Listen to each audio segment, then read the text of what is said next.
नमस्कार, मैं हूं आपके साथ आशा सरमाल। आप देख रहे हैं रिपोर्टर। और रिपोर्टर में आज सबसे पहले हम बात करेंगे यहां पर जो केंद्रीय गृह मंत्री अमित शाह के बयान को लेकर, क्योंकि अमित शाह ने साफ तौर पर कह दिया है कि जम्मू कश्मीर की जनता को स्टेटहुड का दर्जा दिया जाएगा। लेकिन जम्मू कश्मीर के लोगों की क्या कुछ प्रतिक्रिया है वो जानना भी बहुत जरूरी है, क्योंकि धारा 370 और 35A को जब यहाँ संशोधित कर दिया गया था तो उसके बाद भी गृह मंत्री की तरफ से एक बड़ा बयान जो है वो जारी किया गया था कि बहुत ही जल्द इसे राज्य का दर्जा दे दिया जाएगा। यानी कि इस वक्त जम्मू कश्मीर केंद्र शासित प्रदेश है और केंद्र शासित प्रदेश से बदलकर इसे राज्य का दर्जा देना बहुत जरूरी था। लेकिन सबसे अहम मुद्दा यहां पर रखा गया कि जब तक केंद्र शासित प्रदेश रहेगा तो जम्मू कश्मीर के अंदर विकास होगा। लेकिन अब यहां आम जनता भी मांग करती हुई दिख रही है कि केंद्र शासित प्रदेश को हटाकर राज्य का दर्जा दिया जाए। चलिए सीधा रुख करेंगे इस वक्त कश्मीर का ही। कश्मीर में आम जनता क्या कुछ सोचती है उसी पर प्रतिक्रिया आज ली है यहाँ पर सनम एजाज ने। सनम एजाज का क्या कुछ कहना है जरा देख लीजिए।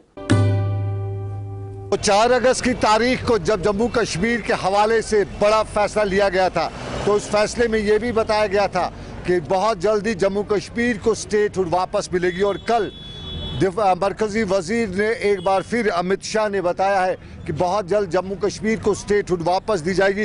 लेकिन कश्मीर की सियासी जमातें इस पे अपना रद्द-ए-अमल जो दे रही हैं उसमें पॉजिटिवनेस कहीं नहीं दिखाई दे रही है और सबका यही कहना है कि हमारे जो कुछ लिया गया है वो वापस मिलेगा तो बात बनेगी। खाली खोली उनके बकौल स्टेटहुड को क्या करना है। मोहम्मद सुल्तान कश्मीर के जाने माने सियासतदान हैं, कश्मीर की तारीख पर नजर रखें और मोहम्मद सुल्तान से हम जानेंगे कि आपकी सुल्तानी में आपने तब कहा था डाका पड़ा है, अब क्या अमित शाह के इस बयान पे आपका क्या रिएक्शन है? बिल्कुल इन पर कोई भरोसा नहीं हो रहा है। इन्होंने जब से 5 अगस्त से सिर्फ धोखाबाजी हमारे साथ की है। स्टेटहुड एक बात है, बाकी 370 35A और बाकी इन्होंने हाथ जो डाला है हम हाथ डालने नहीं देंगे। अगर इनको अमन शांति रखनी है हमारे जम्मू कश्मीर में, ये कॉलोनियल एटीट्यूड नहीं चलेगा। वो ज़माना गया, ये थोड़ी ब्रिटिश कॉलोनी है, आखिर देश में बाकी स्टेट्स भी हैं। ये गदर क्यों हमारे साथ हो रहे? बात करने को तो चाइना का एजेंट, बात करो तो पाकिस्तानी एजेंट, फेवर में रहो तो गाली गलौज खाने के लिए हम तैयार हैं। लेकिन इनका जो वतीरा है बहुत ख़राब है और लोग भी टोटल नाराज़ है। इसका मतलब नहीं कि 5-10 आदमी इनके यहाँ बात करेंगे तो बस एक भी इनके साथ नहीं है यहाँ।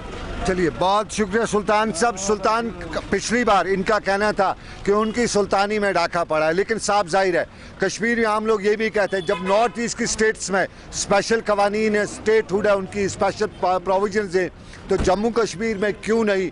क्यों कह रहा है? यहाँ पे इल्ज़ाम ये लगा जाए कि पर्टिकुलरली जम्मू कश्मीर को, ख़ास तौर पे कश्मीर को निशाना बनाया जा रहा है। और अब यहाँ की सियासी जमातें कह रही हैं कि एक हो चुके हैं और एक हो के वो अपने मामलात दिल्ली के साथ निपटाएंगे। वो अलग बात है कि कुछ आज भी अलग अलग बोली बोल रहे हैं, लेकिन फिर भी अक्सरियत यही कहती है कि कश्मीर का मामला और कश्मीर जो कभी ताज था, उस ताज की सर पे जो पगड़ी थी उसको उछालने की इजाज़त नहीं दी जाएगी।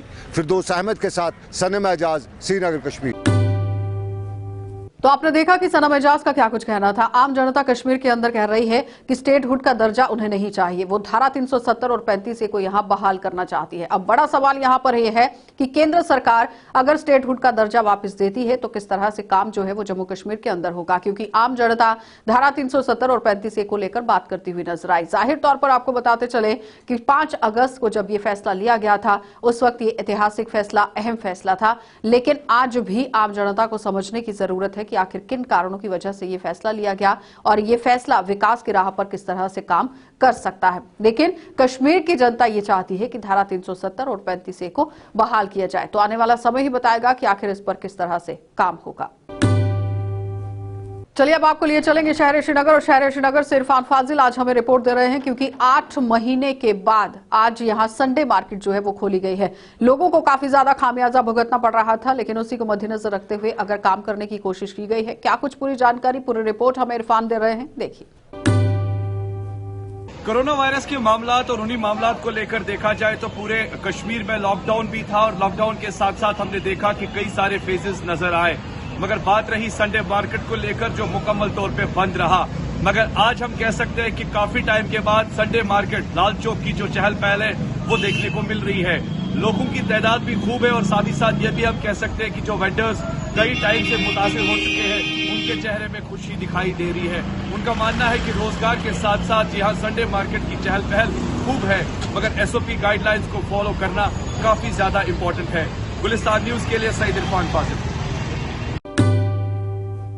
चलिए, तो आपने देखा कि इरफान का क्या कुछ कहना था, किस तरह से पूरे सूरत हाल बने हुए हैं। लेकिन आप थोड़ा सा अगर हम याद कराना चाहें कि कोविड-19 की वजह से ही ये काम पूरा होता हुआ नहीं दिख रहा था, क्योंकि कोविड-19 को मद्देनजर रखते हुए एसओपीज का पालन करना बहुत जरूरी था, जो मार्केट के अंदर, बाजारों के अंदर नहीं किया जा रहा था, जिसकी वजह से सारे मार्केट्स को बंद कर दिया गया। लेकिन आज अगर मार्केट को खोला गया है तो जाहिर तौर पर लोगों को भी प्रशासन का सहयोग करना बहुत जरूरी है। तो चलिए अब आपको श्रीनगर लिए चलेंगे। श्रीनगर से हमारे सहयोगी तजम्मुल भी हमें रिपोर्ट दे रहे हैं, क्योंकि केंद्रीय गृह मंत्री की तरफ से जो बड़ा बयान जारी किया गया है, उनकी उस पर क्या प्रतिक्रिया है, क्या कुछ वो सोचते हैं, क्या कुछ कहना चाहेंगे, पूरी जानकारी देख लीजिए। होम मिनिस्टर अमित शाह का ताजा बयान, जिसमें जम्मू कश्मीर के स्टेटहुड को रेस्टोर किए जाने के बाद प्राइम मिनिस्टर का वादा भी याद दिलाया। दरअसल होम मिनिस्टर एक टेलीविजन चैनल के साथ खुसूसी इंटरव्यू के दौरान उन्होंने इस बात का एतराफ किया कि प्राइम मिनिस्टर नरेंद्र मोदी ने जिस तरह से जम्मू कश्मीर के अवाम के साथ वादा किया कि वक्त आने पर स्टेटहुड की वापसी की जाएगी। अमित शाह ने इस बात को क्लियर किया कि आइंदा कुछ महीनों में जम्मू कश्मीर में विकास जो है बेहतर तरीके और बेहतर ऊंचाई की ओर लिया जाएगा। उनका इशारा साफ था कि जम्मू कश्मीर में बीते सालों में जो अवामी सरकार या पॉपुलर गवर्नमेंट हुआ करती थी, उन्होंने शायद ज्यादा विकास की ओर तवज्जो नहीं दी, लिहाजा उन्होंने कोई टाइम फ्रेम नहीं दिया, लेकिन बताया कि आइंदा कुछ महीनों के बाद हो सकता है स्टेटहुड को वापस रेस्टोर किया जाएगा। स्टेटहुड की वापसी और उसके बाद धारा 370, 35 से अलग अलग विषय मुद्दे हैं। तीनों मुद्दों को जब हम जोड़ते हैं तो जम्मू कश्मीर के अवाम को दरअसल 2019 4 अगस्त की बदलती तस्वीर को पूरा होने के बाद तकरीबन 14 से 15 महीने गुजर गए, लेकिन उसके बावजूद कोई बड़ी डेवलपमेंट नहीं हो सकी।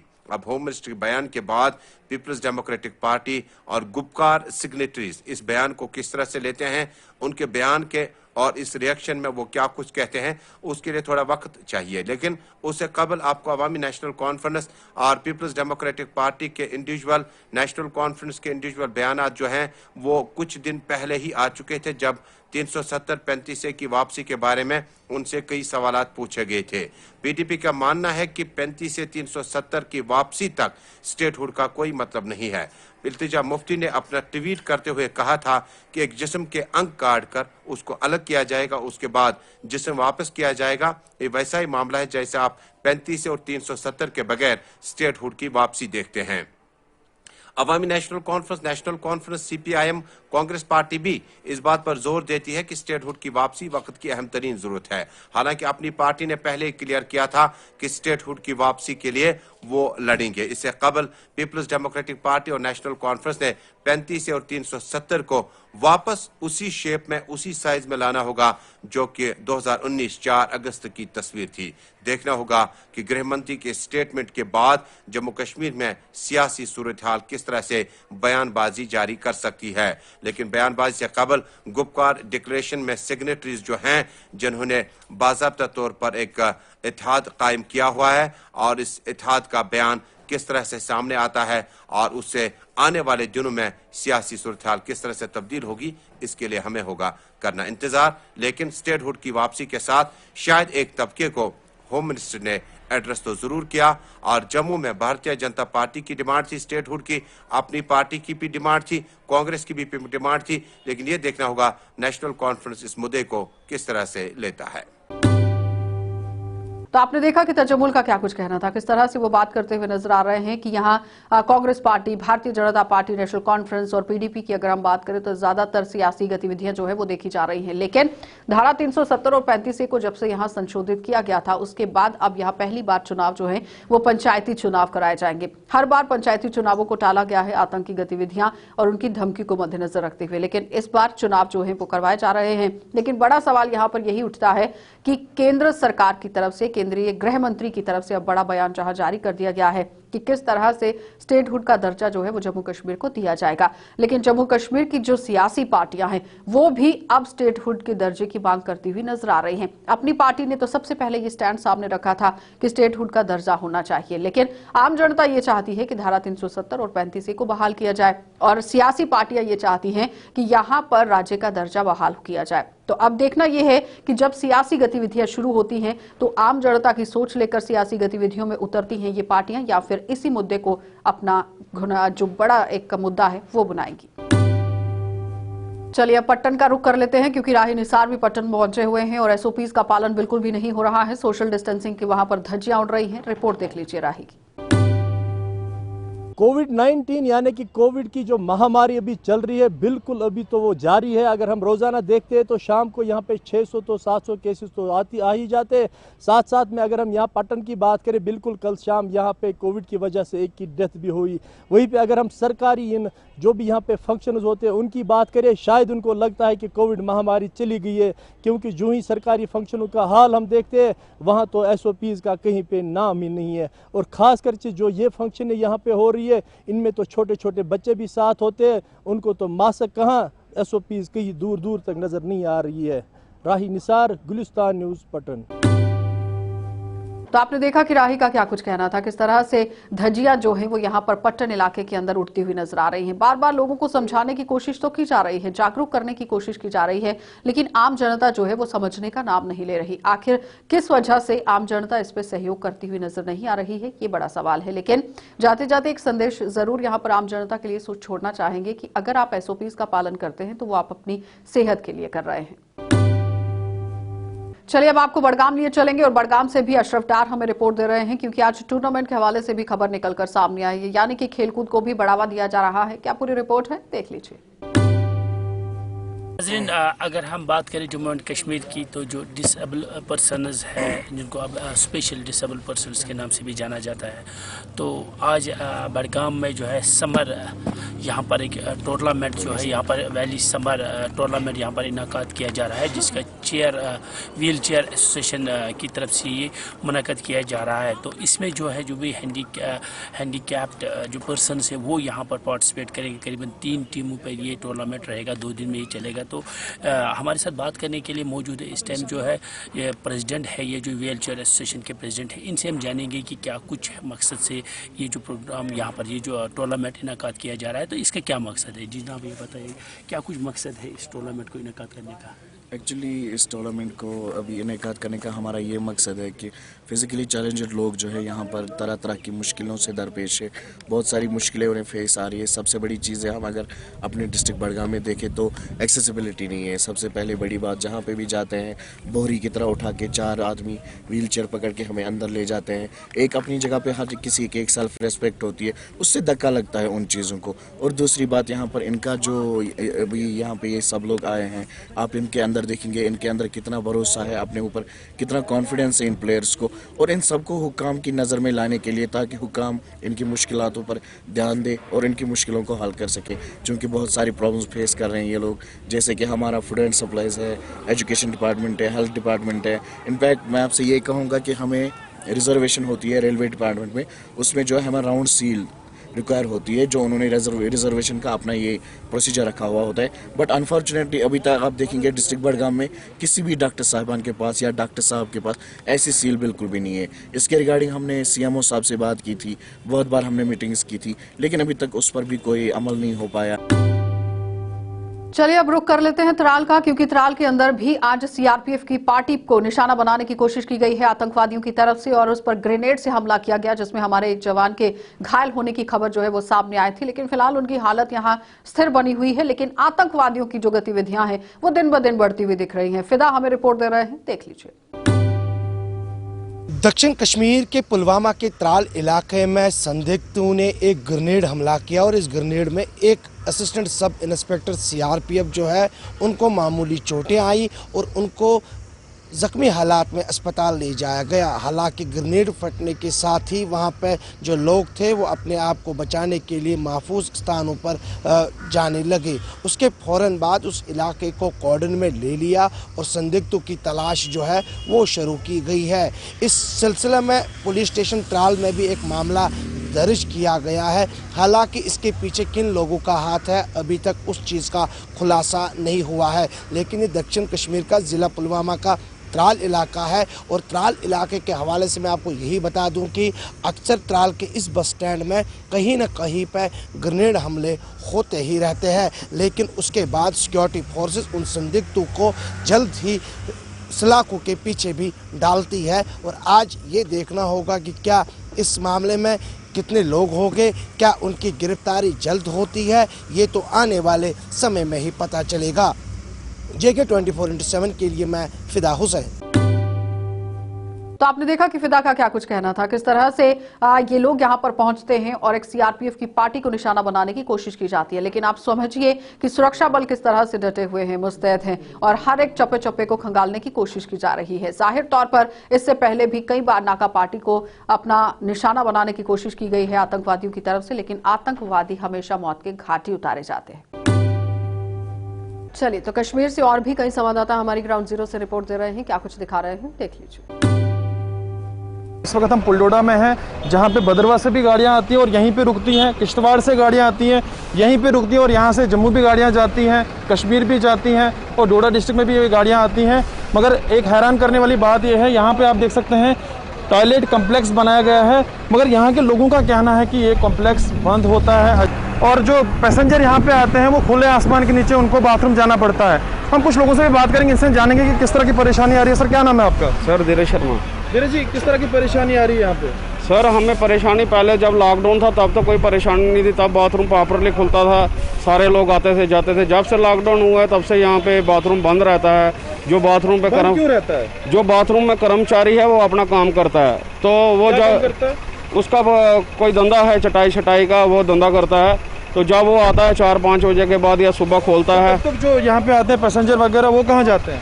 वो हमको ओपन में, औरतें ज़्यादातर परेशानी औरतों की है। जब औरतें आती हैं वो हमारी शॉप से आगे जाती हैं और खुले में शौच करती हैं और सारे ड्राइवर तबका उनको देखता है। हमें भी घर में कभी आपने म्यूनसिपलिटी के उनके कंसर्न डिपार्टमेंट से बात नहीं की? नहीं, हमने अपने वार्ड मेंबर साहब से इस बारे में बात की थी, तो उन्होंने बोला था कोई बात नहीं। तो उन्होंने टैंकर मंगवाया था, थोड़ी सफाई सफाई करवा ली थी, बाथरूम फिर खुल गया था, मगर बाद में फिर वही हाल हो गया। 2-3 महीने से परेशानी आ रही है, जब से लॉकडाउन खुला है तब से ये बाथरूम बंद है। देखिए, यहाँ पे कुछ पैसे वगैरह लेते हैं? जब पैसे लेते हैं सर, ये 10 रुपये लेते हैं।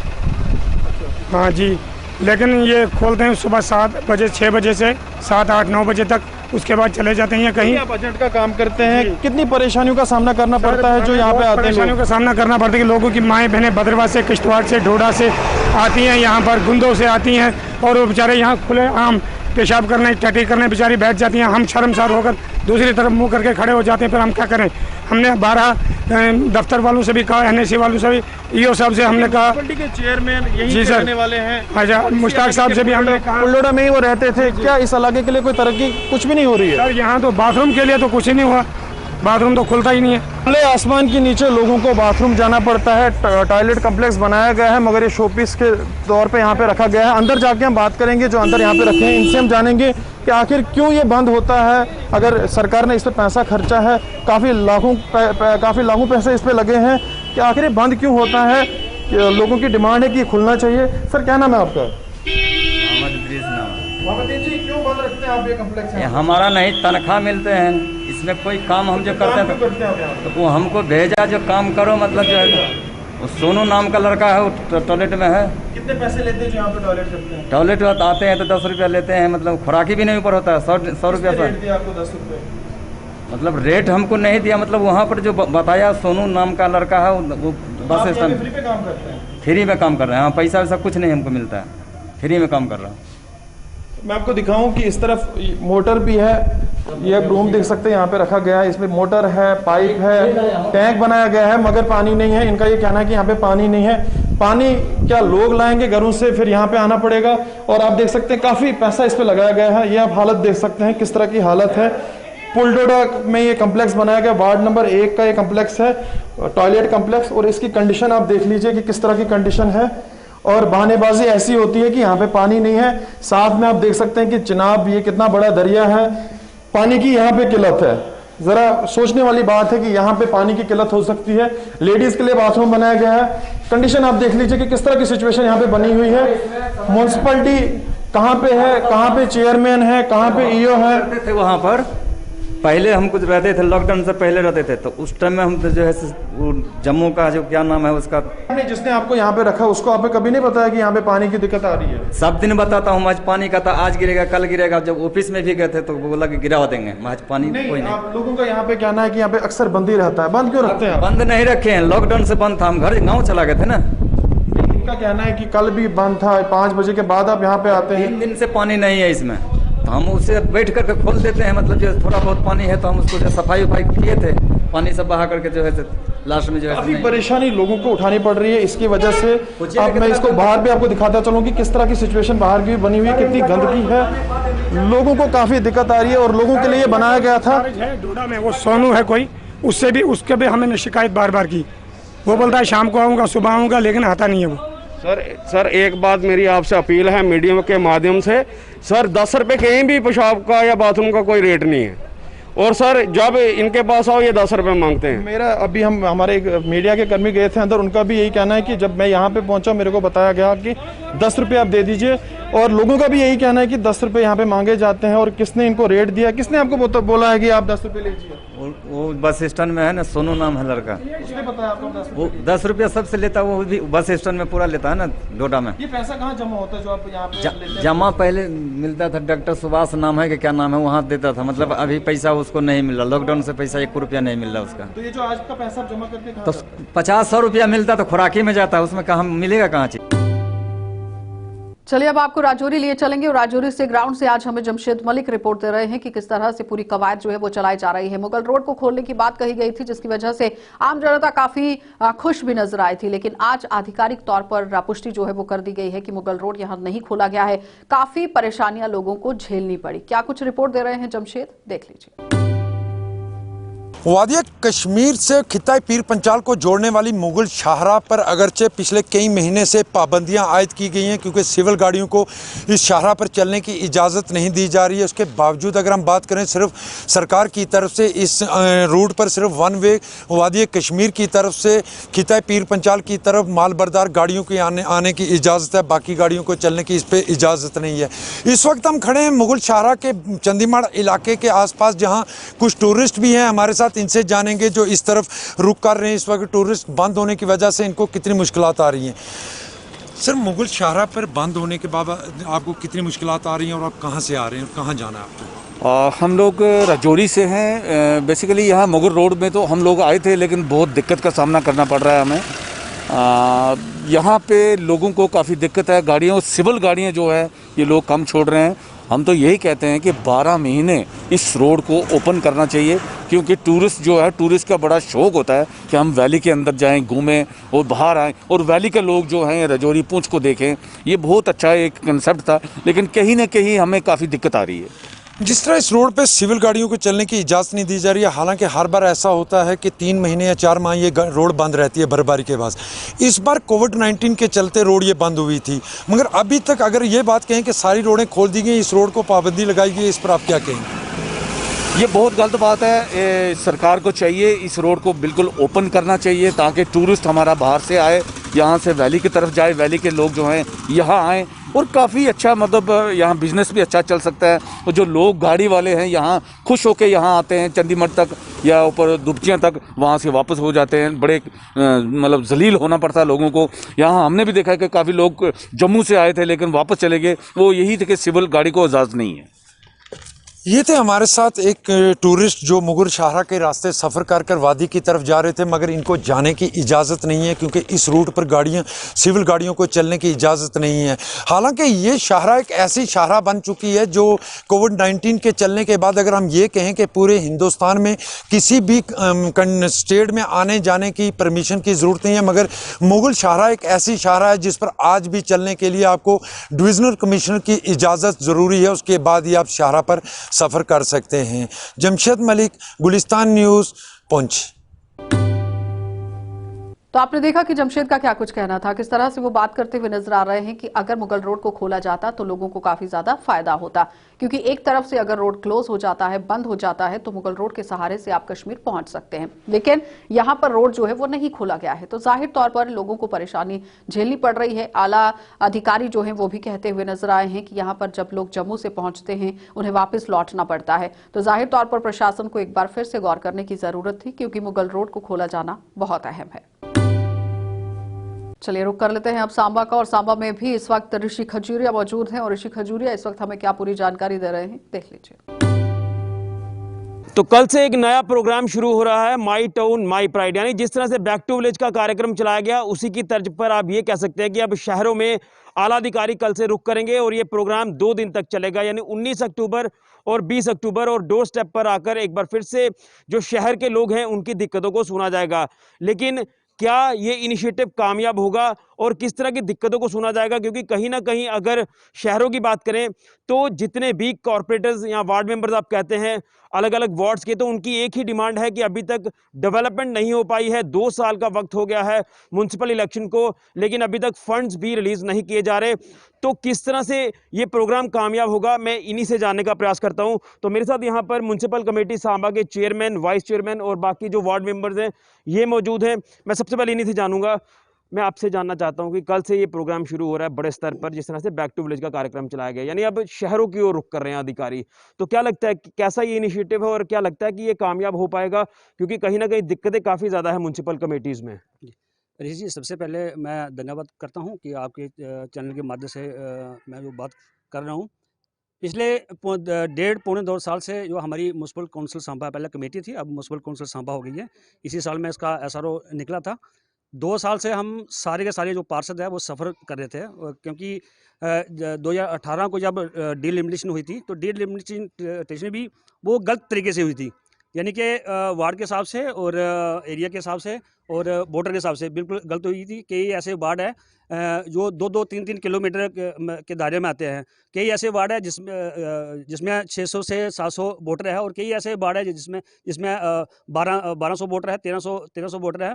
और डीलिमिटेशन होने के बाद, कमेटी से काउंसिल होने के बाद जो हमारा जो फंड्स है वो 2011 जो सेंसस हुआ था उसी के निमित्त यहाँ पे आता था, चाहे वो IDNP हो, चाहे वो 14FC हो, और चाहे वो डिस्ट्रिक्ट प्लान का पैसा हो। और जो नए जो एरिया अभी हमारे साथ जो पंचायत के एरिया थे, जो पंचायतें थी, 3 पंचायतें हमारे साथ भी जुड़ी है, जैसे तुलाव मंडी होगी, सुंगाली मंडी होगी, और ऐसे ही कुछ एरिया जो कैली मंडी पंचायत थी वो भी हमारे साथ जुड़ी है। कुछ जो पुराने वार्डें हैं उन पुराने वार्डों के साथ भी नया एरिया जुड़ा है, जैसे दसाड़ा मंडी हो गया, वार्ड नंबर 11 होगी, वार्ड नंबर 10 होगी। कुल मिलाकर कहने का अभिप्राय यह है कि हमारी म्युनिसिपल कमेटी से काउंसिल बनाई है, लेकिन 1.5-2 साल में जो यहाँ पे डेवलपमेंट होनी चाहिए थी वो नाम मात्र की रही, क्योंकि जो हमें पैसा आ रहा है वो 2011 सेंसस के हिसाब से ही हमें आ रहा है। इसका ना हाँ, वो पूरा नहीं हो पा रहा, यानी कि जो पुरानी वार्डें थी उसी के हिसाब से हमें जो पैसा आ रहा है। इसके ही निमित्त चलते हमने, जैसे आपने देखा कि अभी विलेज 1, विलेज 2 और विलेज 3 के जो कार्यक्रम है पंचायतों के अंदर करवाए गए, वो कहीं ना कहीं जो हमारी कमेटियाँ थी, काउंसिल थी, वो अधूरियाँ थी और डेवलपमेंट भी नहीं हो पा रही थी। इसी के चलते जैसे हमारे पिछले महीने गवर्नर साहब से बैठक हुई थी, अपने मीटिंग हुई थी, जिसमें हमारे कुछ प्रेसिडेंट थे और कुछ पंचायतों के जो नुमाइंदे थे वो गए थे अपने श्रीनगर में। तो हमने उनके समक्ष एक बात रखी थी और गवर्नमेंट ऑफ इंडिया को भी हमने अवगत करवाया था कि हमारे जैसे आपने विलेज 1, विलेज 2 किया, विलेज 3 किया, उसी के आधार पर जो म्युनिसिपल कमेटी है, काउंसिल है, उनकी भी सुध ली जाए। ये गवर्नमेंट की तरफ से पहली दफ़ा जो स्टेप लिया गया है, डोर जो लोगों को अपनी प्रॉब्लम्स पूछने का लिए आ रहे हैं, हमारे जो भी VIP डिप्यूट किए गए हैं, तो जो हमारे 3 राउंड हो गए हैं इसके बैक टू विलेज के, तो उसी के पैटर्न पर जो हमारी जो म्युनिसिपल कमेटियाँ थी, काउंसिलें थी या कॉरपोरेशन थी, उसका अभी तक कोई भी किसी ने नहीं पूछा। वाकई में वार्ड्स जो हैं जिनकी हालत आज बद से बदतर है, क्या आने वाले दिनों में वार्ड्स की दशा सुधरेगी या नहीं सुधरेगी, ये कल के प्रोग्राम में ही पता चल जाएगा। नहीं तो शायद उसी तरह से हो सकता है जिस तरह से बैक टू चलिए तो जम्मू में आपको सीधा लिए चलेंगे हम बावे वाली माता के मंदिर में, क्योंकि नवरात्रि का दूसरा दिन है और दूसरे दिन माता के दूसरे स्वरूप यानी कि ब्रह्मचारिणी माता की आज पूजा अर्चना की जा रही है। लेकिन बावे वाली माता के मंदिर में जहां पर लंबी लंबी कतारें लगी होती थी हर नवरात्रि के दिन, क्योंकि सारे श्रद्धालु जो है वो बावे वाली माता के मंदिर में पहुंचते थे, लेकिन यहाँ पर इक्का दुक्का श्रद्धालु जो है वो देखने को मिल रहे हैं। सबसे पहले तो आप तस्वीरें देखिए और उसके बाद देखिए कि लोगों का क्या कुछ कहना था और पंडित जी क्या कह रहे हैं। आज द्वितीय ब्रह्मचारिणी नवरात्र है। आज के दिन 2 कन्याओं का पूजन करना चाहिए। 2 कन्याओं का पूजन विस्तार पूर्वक करें, पाद्य अर्घ्य के आचमन के साथ उनका पूजन कर उनको भोज्य पदार्थ दें और उनसे ऐसी कामना करें कि हमारे मनोरथ सिद्ध हो। विद्यार्थियों के लिए एक विशेष बात कहूँगा कि प्रत्येक नवरात्रों के दिनों में 21 या 51 आहुतियाँ जो हैं गायत्री मंत्र से दें, जिससे कि आपको विद्या में लाभ हो।